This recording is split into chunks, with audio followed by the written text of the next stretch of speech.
Everyone, welcome back to another GCSE Math lesson with Morale. Today we're going to explore angles and shapes and look at some of the basic rules to do with angles and different shapes. As suggested, understanding angles is a crucial part of solving geometry problems, and by the end of this lesson you'll be able to confidently apply these rules. So let's get started. Let's start with some basic vocabulary, the key vocabulary that is needed. So what is an angle? The space between two intersecting lines is referred to as an angle and is measured in degrees. Now, a right angle is an angle that is exactly 90 degrees. So it looks something like this. Well, that's not the perfect image, but that's what it looks like. It can always be indicated by a little square, which tells us that's 90 degrees. So you may have a triangle that's a 90-degree angle, or you might have two lines that are intersecting at a 90-degree angle. At a 90-degree angle, these two lines are always perpendicular to one another. That's another thing to note in terms of the vocab. Any angle that is less than 90 degrees is known as an acute angle. So it could be anything that is small as that, anything that is just about 90 degrees but less. So anything smaller than 90 degrees is known as an acute angle. An obtuse angle is anything that is greater than 90 but smaller than 180. Now, what is 180 degrees? An angle of a straight line will always be, it's not a very good straight line, but an angle of a straight line will always be 180 degrees. Now, anything that is less than 180 but bigger than 90, so remember that is 90 degrees. Anything that is bigger than 90 but less than 180, so let's say anything like that, or even something like that, or something like that, very slightly, or something like that, would be an obtuse angle. So bigger than 90, less than 180. Straight angle, guess I should have had that one first, is straight line that will always add up to 180. A reflex angle is an angle that is greater than 180 but less than 360. So if a straight line is 180, then anything like that, this side of it, of course, is a reflex angle. So it could be anything like that going across. So notice how that angle there is a reflex angle. That angle there is an obtuse angle. This angle here would be an acute angle. But anything greater than 180, less than 360, would be a reflex angle.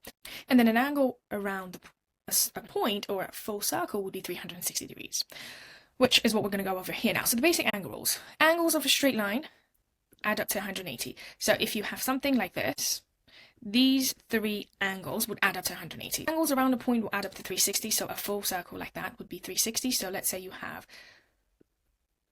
these 1, 2, 3, 4, 5 angles. The sum of these 5 angles will equal 360. Vertically opposite angles are always equal. So if you have two lines crossing, these two and these two are vertically opposite and they'll be the same as each other. So this angle 1 will be the same as angle 2, angle 3 will be the same as angle 4. So the ones that are opposite each other will be the same as each other. And angles in a triangle will always add up to 180. Doesn't matter what kind of a triangle you're looking at, but these three internal angles will add up to 180. And one other shape to know, a quadrilateral, again, any type of quadrilateral will add up to 360.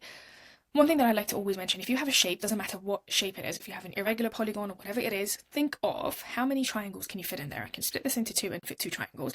That means that's 180 degrees. Every single triangle is 180 degrees. So the sum of the angles, internal angles of that shape would be 180 plus 180, which is 360.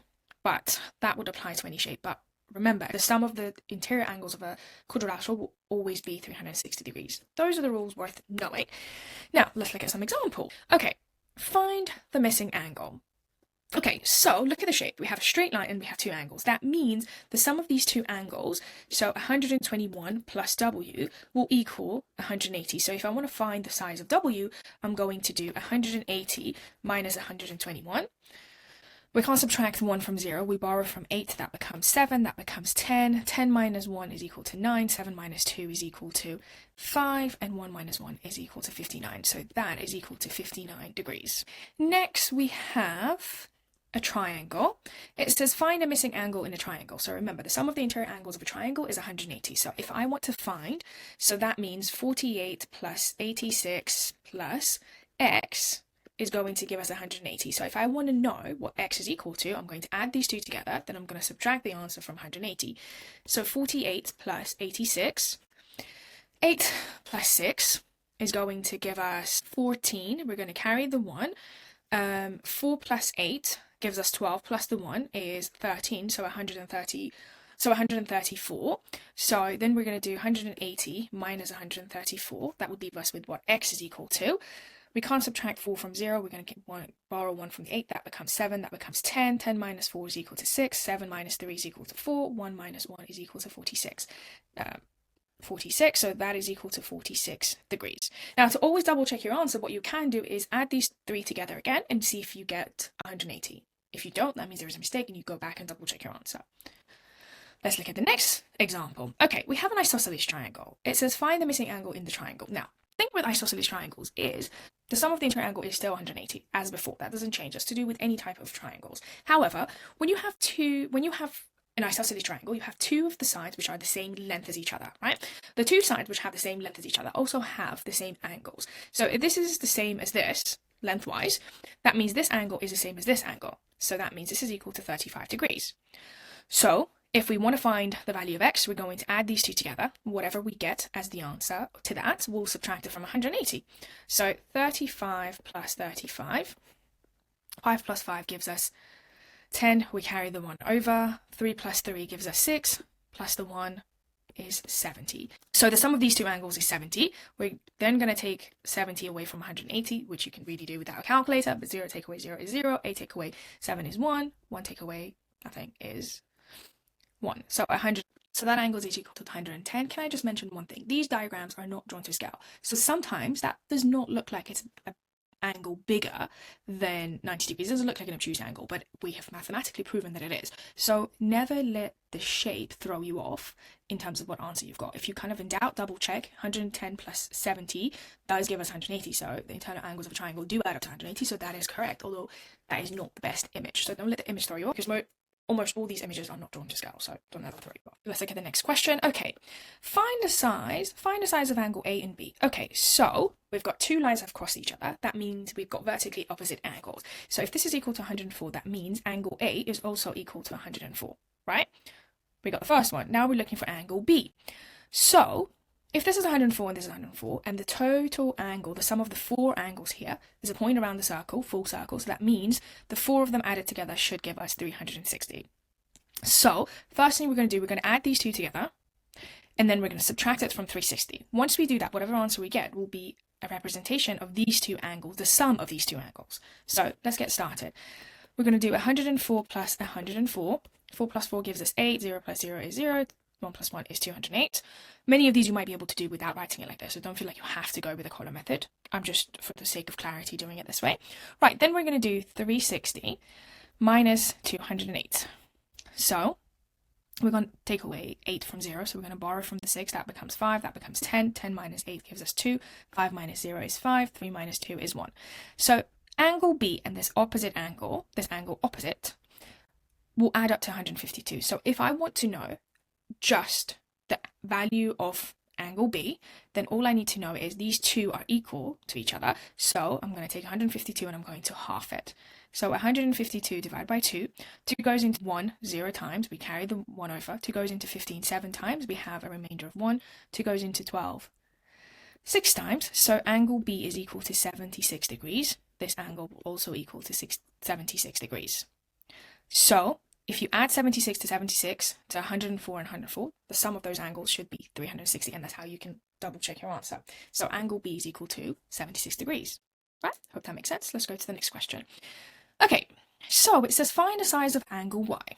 This is going to involve a couple of steps. We are looking for angle Y. So that means the first thing to do with these type of questions is think of it like this. I'm looking for angle Y. So would it help? What piece of information would help me get to the one that I need? So I know angles of a straight line add up to 180. So if I can find out what this angle is equal to, then I can find out what Y is equal to. So to find out what this angle is equal to, if I can find out what the other two angles are equal to, I know the sum of the interior angles of a triangle is 180, then I can use that to find the third angle. So this one I already have is 93 degrees. This one I don't have, but I can find, because again, this is a straight line. These two add up to 180, so if I subtract 151 away from 180, it will give me what this angle is equal to, and that's where I'm going to start. So almost like working backwards from what I need to what I can find out to find the steps of solving the question. So I'm going to do 180 minus 151. I can't subtract 1 from 0. I'm going to borrow 1 from the 8. It becomes 7. 10 minus 1 is equal to 9. 7 minus 5 is equal to 2. 1 minus 1 is 0. So that angle there is 29 degrees. The sum of the interior angles of a triangle add up to 180. So if I add these two and subtract it from 180, I can find out what this angle would be equivalent to. So I'm going to do 29 plus 93. 9 plus 3 is 12. I carry the 1 over. Better if I write it here. Carry the 1 over. 9 plus 2 is 11, plus the 1 is 12. So 122. These two add up to 122. So if I do 180 minus 122, that will give me what this third angle is equal to. So I can't take away 2 from 0. I'm going to borrow 1 from the 8. That becomes 7. That becomes 10. 10 minus 2 gives me 8. 7 minus 2 gives me 5. 1 minus 1 gives me 58. So that third angle there is equal to 58 degrees. So if I do 58... If I subtract 58 from 180, it will give me what this angle is equal to. And given that I just got 58 by subtracting 122 from 188, that means if this is 122 with the 58, they add up to 180. So that is 122 degrees. Let's recap some of the key basic rules that we looked at. So angles in a triangle will always add up to 180. That's the interior angles of a triangle. Angles in a quadrilateral will always add up to 360 degrees. And some common mistakes to avoid. Make sure that you add all the angles together and subtract from the sum of the total, of the total angles. So if you have triangle and you have two of the angles, make sure you add those two before you subtract it from 180. Then I would also say never let the image throw you off. So if it looks like it's 90 degrees, but there's no piece of information given to you that this is actually a 90-degree angle, do not make an assumption. The images are never accurate unless it's specifically mentioned as 90 degrees. We're not going to make that assumption. So, and the last thing would be always check your work and practice with different problems. So angles are very easy to do, but also very easy to make a mistake on. So make sure you read the question carefully and make sure you are very careful once you're adding or subtracting your numbers. So be very careful with that. Right, that is a wrap on angles and shapes. The basic rules of angles and shapes, more specifically angles. If you find this to be helpful, please like, subscribe, and follow for more so you don't miss out our next lesson, and keep practicing and keep learning. And I'll see you in the next video where we are going to go through the more difficult topic of angles in